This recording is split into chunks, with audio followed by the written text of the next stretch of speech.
Hi, I'm Mohammed from Rhenso, and today I'm gonna explain to you how to create conditional drop-down lists with our plugin.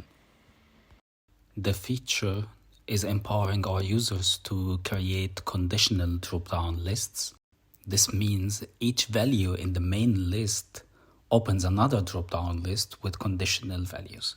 I created a small example for M screws, and this will be our base to explain the components. I created a list for the screw numbers M8, M10, and M12. We just need to add these two options. We can also set name and category for our drop-down list. Then we get an index, and this index changes every single time we choose another screw. With this index, we will manipulate the head radius, the thread radius, and head extrusion. Now, if we continue with the script, we can see clearly how everything is gonna be synchronized together. Now, if we just want this list, we are done.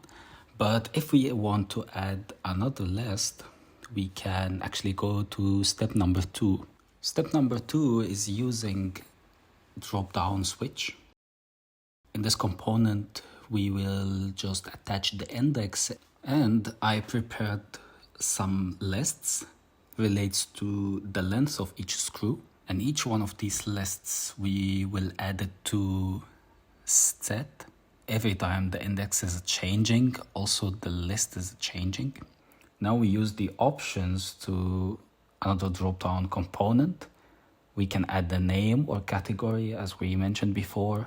I will make the category as a screw length, and we are getting the proper length for each screw. Synchronized, fast, and pretty much simple.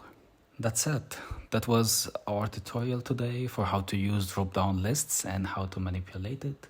If you have any questions, please send it to my personal email or our support email. And thank you so much.